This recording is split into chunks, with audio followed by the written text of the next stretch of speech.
नमस्कार श्रोताओं, शाम के ठीक 7:20 में है और ये समय है आपके अपने कार्यक्रम स्पोर्ट्स स्कैन का। आज के स्पोर्ट्स स्कैन के इस एडिशन के साथ मैं हूं आपका होस्ट और दोस्त सिद्धार्थ सिंह। तमाम खेल खबरों पर विस्तार से चर्चा करने के लिए स्टूडियो में आ चुके हैं वरिष्ठ खेल पत्रकार मनोज जोशी।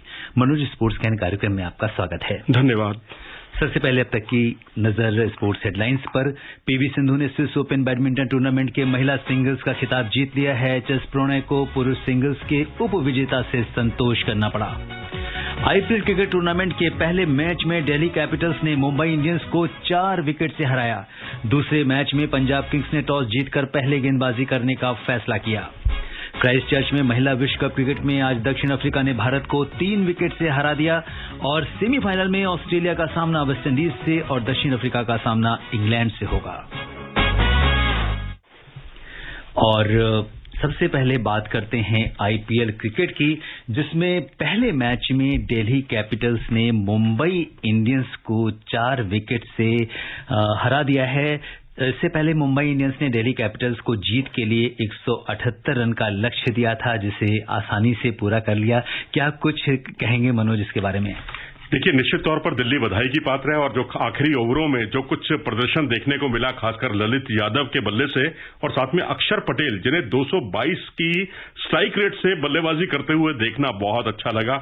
और दोनों ने जो उनके मुख्य स्ट्राइक बॉलर थे जसप्रीत बुमराह और डैनियल सैम्स, दोनों को बहुत ही हल्का बॉलर बना के रख दिया। और अगर आप देखें पारी का 18वां ओवर, जिसमें 24 रन बने कुल मिलाकर और जिसमें 3 छक्के पड़े और 2 छक्के जो हैं अक्षर पटेल ने लगाए थे, एक स्क्वायर लेग के ऊपर से और एक स्लॉग स्वीप लगाया और एक लॉन्ग ऑन पर के ऊपर से ललित यादव ने छक्का लगाया और एक उन्होंने बाउंड्री लगाई। तो कुल मिलाकर उन्होंने 24 रन बटोरकर दोनों बल्लेबाजों ने काम तमाम कर दिया मुंबई का। और सारी मेहनत जो है ना ईशान किशन और बाकी बल्लेबाजों की, बिल्कुल उसको हाशिए पर धकेल दिया। बिल्कुल, जिस तरीके से आज ये मैच बड़ा ही क्रूशियल और बहुत ही अहम मैच था और सबकी निगाहें भी इस पर लगी हुई थी। अगर हम देखें तो जिस तरह का प्रदर्शन हुआ है आज इस मैच में, कहीं ना कहीं दिल्ली कैपिटल्स जो है, जो यंग टीम है, ये दोबारा से इसने अपना परचम लहराया है। जी हाँ, बिल्कुल। और अगर देखें तो पृथ्वी शाह ने बहुत शानदार प्रदर्शन किया और कुलदीप यादव को मुझे शानदार गेंदबाजी करते हुए देखना बहुत अच्छा लगा, क्योंकि 3 विकेट इस खिलाड़ी ने चटकाए, रनों पर पूरी तरह से नियंत्रण रखा।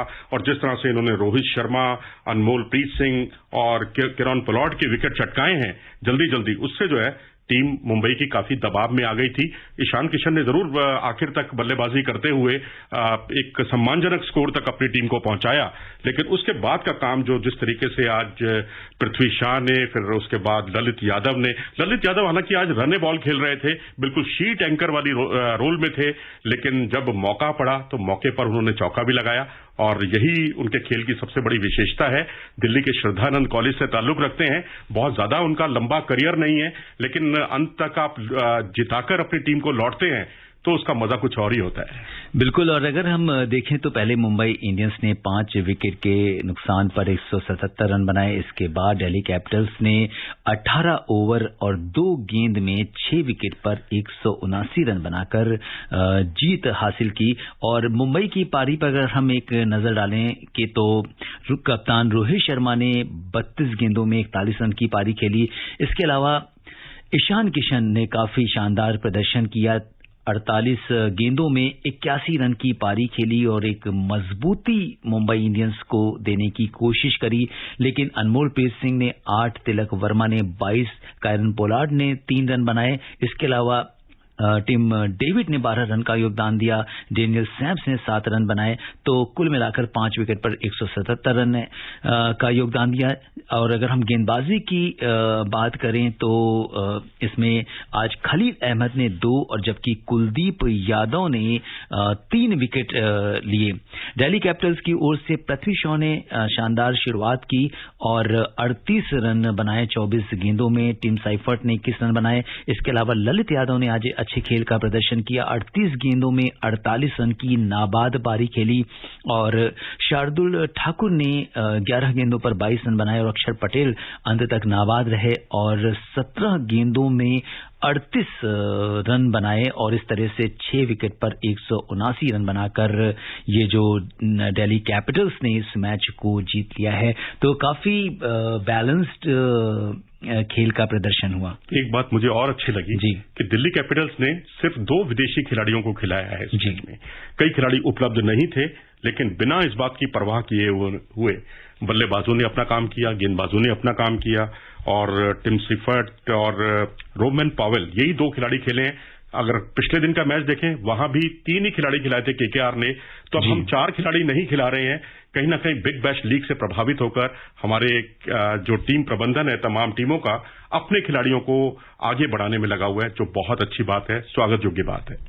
बिल्कुल। और अगर हम बात करें जिस तरीके से गेंदबाजी की, तो बेसिल थम्पी ने 3 विकेट लिए हैं, एम अश्विन ने 2 और टिमाल मिल्स ने 1 विकेट लिया है।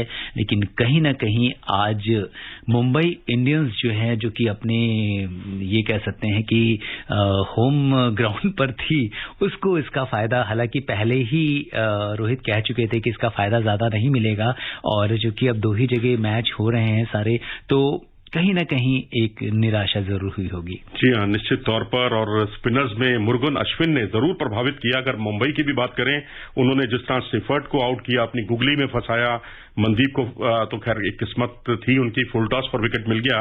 लेकिन जिस तरह ईशान किशन ने 20वें ओवर में जो ताबड़तोड़ शॉट्स खेले, हेलीकॉप्टर शॉट लगाकर बाउंड्री लगाई और लॉन्ग ऑफ किए, ऊपर से छक्का लगाया उन्होंने शानदार, तो 1 छक्का और 2 चौके उनको लगाते हुए देखना वास्तव में बहुत अच्छा लगा। परिणाम कुछ भी हो, हमें तो टैलेंट चाहिए, क्योंकि T20 वर्ल्ड कप का ये वर्ष है। यहां से जितना भी टैलेंट निकल जाए उतना अच्छा है भारतीय खिलाड़ियों के लिए।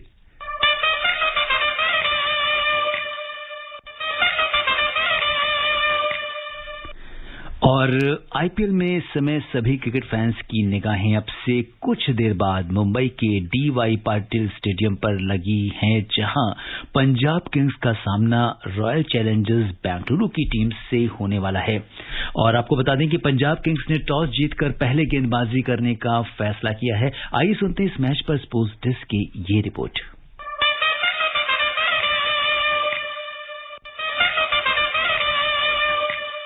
इंडियन प्रीमियर लीग आईपीएल में अब से कुछ देर बाद शुरू होने वाले दूसरे मुकाबले में पंजाब किंग्स का सामना रॉयल चैलेंजर्स बेंगलुरु की टीम से होगा। दोनों टीमों के बीच अब तक 28 मैच खेले जा चुके हैं, जिनमें से 13 में आरसीबी को जीत मिली है, जबकि 15 मुकाबले पंजाब ने जीते हैं। यानी कुल मिलाकर मुकाबला रोमांचक है। इस बार दोनों ही टीमें नए कप्तानों के साथ आपस में टकराएंगी। पंजाब की कमान जहां मयंक अग्रवाल के हाथ में होगी, वहीं आरसीबी का नेतृत्व फाफ डू प्लेसिस करेंगे। दोनों ही टीमें आज तक आईपीएल ट्रॉफी नहीं जीत पाई हैं। ऐसे में इस बार नए कलेवर के साथ ये टीमें अपना पहला खिताब जीतने के प्रयास की शुरुआत बेहतर अंदाज में करना चाहेंगी। इस बार पंजाब की टीम ओपनिंग में जहां मयंक अग्रवाल और शिखर धवन जैसे बल्लेबाज हैं, तो मध्य क्रम को लियाम लिविंगस्टोन जैसे खिलाड़ी मजबूती देते हैं। आखिरी में इनके पास शाहरुख खान और ओडिन स्मिथ जैसे दमदार फिनिशर भी हैं, जो धमाकेदार बल्लेबाजी कर सकते हैं। पंजाब के लिए पहले मैच में कसिगो रबाडा और जॉनी बेयरस्टो जैसे खिलाड़ी नहीं होंगे। खासकर रबाडा की कमी पंजाब को खल सकती है। रबाडा के बिना पंजाब का गेंदबाजी आक्रमण थोड़ा फीका नजर आ सकता है। पंजाब को इस मैच में हरप्रीत बरार, अर्शदीप सिंह और राहुल चाहर जैसे गेंदबाजों से काम चलाना पड़ेगा। आरसीबी का गेंदबाजी आक्रमण अच्छा है। टीम में हर्षल पटेल, मोहम्मद सिराज और डेविड विली जैसे तेज गेंदबाज हैं। टीम के पास वानेंदु हसरंगा के रूप में अच्छा स्पिनर भी है, लेकिन बल्लेबाजी में टीम में विराट और डुप्लेसिस ही बड़े नाम हैं। इस मैच में ग्लेन मैक्सवेल और जोस हेजलवुड टीम का हिस्सा नहीं बन पाएंगे। ऐसे में देखना दिलचस्प होगा कि आज का दिन किस टीम के नाम रहता है। Manisha Khanna, sports can.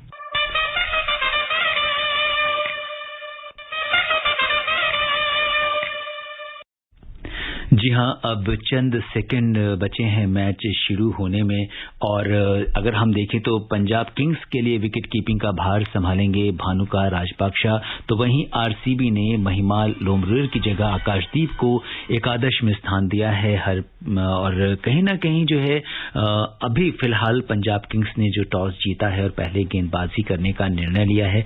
क्या समझते हैं इस मैच में क्या कुछ होने वाला है मनोज? देखिए, पंजाब को पहले ही बहुत बड़ा झटका लग गया है जी। रबाडा नहीं खेल रहे हैं, जॉनी बेस्टो नहीं खेल रहे हैं, जी। अभी ये उपलब्ध नहीं है, अपनी अपनी नेशनल ड्यूटी दे रहे हैं। हालांकि अब आप ये भी कह सकते हैं भाई जो आरसीबी है वहां से मैक्सवेल और जोश हेजलवुड भी नहीं है जी। लेकिन मुझे लगता है जोश हेजलवुड का उतना ज्यादा फर्क नहीं पड़ेगा जितना कि रबाडा के ना खेलने का पंजाब को पड़ेगा, क्योंकि डेविड विली हैं उनके यहां रिप्लेसमेंट के तौर पर, जिनका पावर प्ले में बहुत ही शानदार उम्दा प्रदर्शन रहा है और 139 पारियों में उन्होंने कुल मिलाकर 81 विकेट पावर प्ले में झटके हैं। तो पावर प्ले का एक बहुत शानदार प्लेयर गेंदबाज उनके पास मौजूद है। आकाशदीप को खिलाया गया है महिपाल लोमर की जगह। हम तो यही मानकर चल रहे थे कि लोमर जो बड़े बड़े हिट लगाते हैं, क्योंकि पिछले वर्षों में हमने उनको राजस्थान रॉयल्स की ओर से बड़े बड़े हिट लगाते हुए देखा है, लेकिन अब ये फाफ डू प्लेसी का कड़ा इम्तिहान है। पहली बार कप्तानी कर रहे हैं आरसीबी की, और वहीं मयंक अग्रवाल भी कप्तानी, फुल फ्लैज कप्तानी जो है वो पहली बार कर रहे हैं। हालांकि पिछली बार उन्हें कुछ एक मैचों में मौका मिला था जब केएल राहुल उपलब्ध नहीं थे। जी बिल्कुल, और दोनों टीमें इस समय मैदान पर उतर चुकी हैं। आरसीबी की ओर से कप्तान फाफ के साथ अनुज रावत बल्लेबाजी के लिए आए हैं और गेंदबाजी की कमान संभाल रहे हैं संदीप शर्मा, जिनका पावर प्ले जो रिकॉर्ड है वो काफी बेहतरीन रहा है। हालांकि उनके लिए अभी फिलहाल कोई स्लिप नहीं है। तो इस तरह का कुछ मैदान पर नजारा है।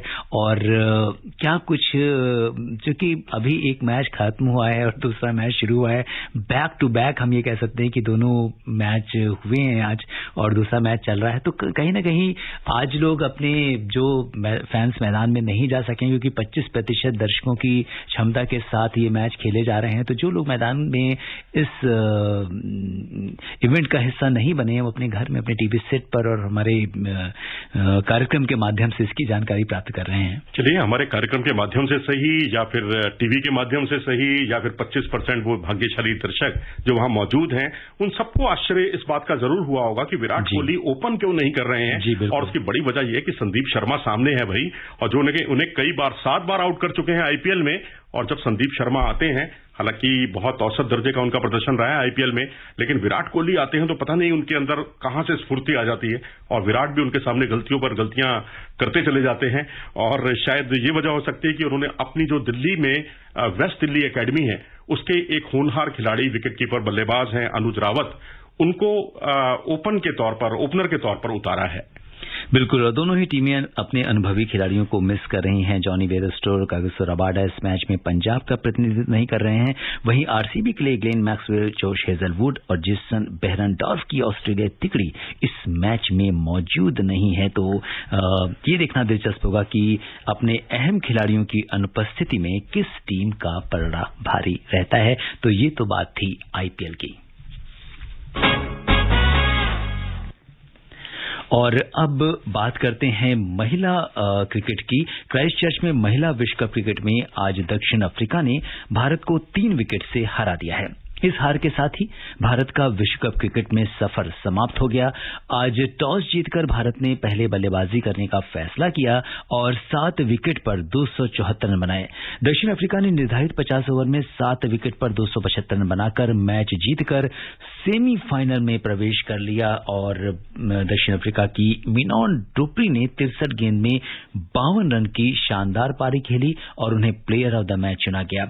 हालांकि इस हार के साथ जो भारत का सफर है वो समाप्त हो गया है। वर्ल्ड कप में सेमीफाइनल में ऑस्ट्रेलिया का सामना वेस्ट इंडीज से और दक्षिण अफ्रीका का सामना इंग्लैंड से होगा। तो आज जो भारत की हार है ये काफी महंगी पड़ी हमें, क्योंकि भारत सेमीफाइनल के बहुत ही करीब पहुंच चुका था। लेकिन इस स्टेज पे आने के बाद जब आप बहुत लक्ष्य के करीब हो, उसके बाद आप बाहर होते हो, किस तरह का संघर्ष कहेंगे, अब तक का सफर के बारे में आप क्या कहेंगे भारतीय महिला क्रिकेट टीम का? सिद्धार्थ जी, किसी भी तरह का क्रिकेट हो, चाहे हम छत पर क्रिकेट खेल रहे हो, चाहे महिलाओं का क्रिकेट हो, पुरुषों का क्रिकेट हो, किसी भी स्तर का क्रिकेट हो, वहां अगर फैसला नो बॉल से हो जाए और आप वो नो बॉल इतनी महंगी पड़ जाए, ना सिर्फ आप मैच हारें बल्कि सेमीफाइनल में पहुंचने का आपका सपना चकनाचूर हो जाए, आपका पुलिंदा बन जाए और आपको टूर्नामेंट से बाहर होना पड़ जाए, तो इसलिए वो नो बॉल भारत को बहुत महंगी पड़ी जो दीप्ति शर्मा ने की। और दीप्ति शर्मा बहुत ही किफायती, बहुत ही कंजूस किस्म की बॉलर हैं, रन नहीं बनते उन पर, इसीलिए उनको आखिरी ओवर में लाया गया था। हालांकि उन्होंने कोई बाउंड्री नहीं दी, आखिरी ओवर इतना रोमांच से भरा हुआ था, 7 रन चाहिए थे महज 6 गेंदों पर। हर गेंद पर एक एक रन बनता चला गया और एक हालांकि उनको विकेट भी मिला, रन आउट किया, लेकिन तब तक उसमें भी एक रन वो चुरा लिया था बल्लेबाजों ने। तो इस तरह से एक नो बॉल इतनी महंगी पड़ेगी इसकी कल्पना किसी ने नहीं की थी और उसने एक तरह से सारी चीजों को, भारत की जितनी खूबियां थी सबको हाशिए पर धकेल दिया। आप देखिए पहले विकेट की पार्टनरशिप 91 रन की, बहुत ही शानदार। उसके अलावा स्मृति मंधाना का बहुत शानदार प्रदर्शन, शेफाली चमकती हैं, मिताली राज बहुत अच्छा प्रदर्शन करती हैं, हरमनप्रीत वो भी 48 रन की शानदार पारी खेलती हैं, शानदार बल्लेबाजी। और फिर उसके बाद गेंदबाजी भी हमारी ठीक ठाक रही, मैं ये नहीं कहूंगा खराब गेंदबाजी रही, लेकिन उसके बावजूद एक नो बॉल ने भारत का पुलिंदा बांध दिया। बिल्कुल, कहीं ना कहीं ये बहुत भारत एकदम करीब पहुंचने के बाद जब इस तरह से आप बाहर होते हैं किसी भी सीरीज से, तो कहीं ना कहीं झटका लगता है। अगर हम भारत की पारी पर एक नजर डालें तो काफी अच्छा प्रदर्शन जो है हमारे खिलाड़ियों का रहा है।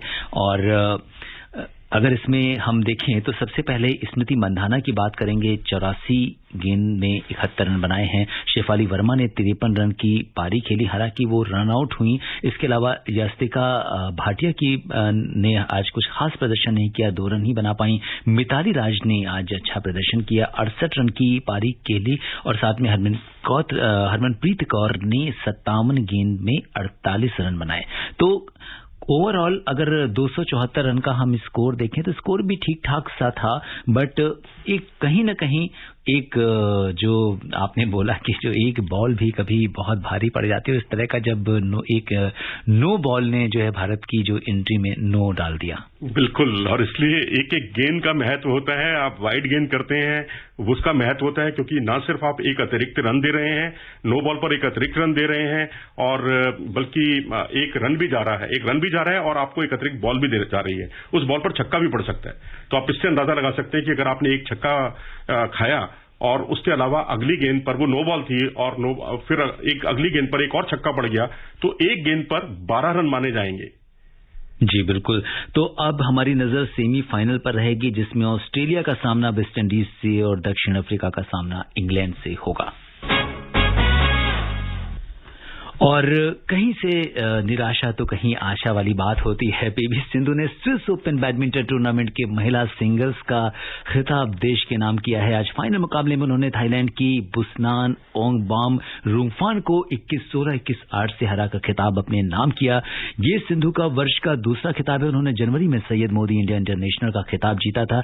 आइए सिंधु की इस कामयाबी पर सुनते हैं स्पोर्ट्स डेस्क की ये खास रिपोर्ट। भारत की स्टार शटलर और 2 बार की ओलंपिक मेडलिस्ट पीवी सिंधु ने स्विस ओपन बैडमिंटन चैंपियनशिप के महिला सिंगल्स का खिताब जीत लिया है। उन्होंने फाइनल में थाईलैंड की बुसानन ओंगबाम रुंगफान को 21-16, 21-8 से पराजित किया। 49 मिनट तक चले फाइनल मैच में सिंधु ने बुसानन को कोई मौका नहीं दिया। पहले गेम में सिंधु को थाईलैंड की खिलाड़ी से टक्कर जरूर मिली, लेकिन आखिर में सिंधु ने पहले गेम में 21-16 से जीत हासिल की। दूसरे गेम में सिंधु ने 11-2 की बढ़त बनाई और फिर 21-8 से मैच जीत लिया। दुनिया की 7वें नंबर की खिलाड़ी सिंधु ने सेमीफाइनल में थाईलैंड की सुपानिदा केटेथांग को 79 मिनट तक चले कड़े मुकाबले में 21-18, 15-21 और 21-19 से हराया था। उन्हें इस टूर्नामेंट में दूसरी वरीयता मिली थी। अब उम्मीद यह है कि सिंधु की इस कामयाबी का ये सिलसिला यूं ही बदस्तूर जारी रहेगा। मुनीश शर्मा, स्पोर्ट्स स्कैन के लिए।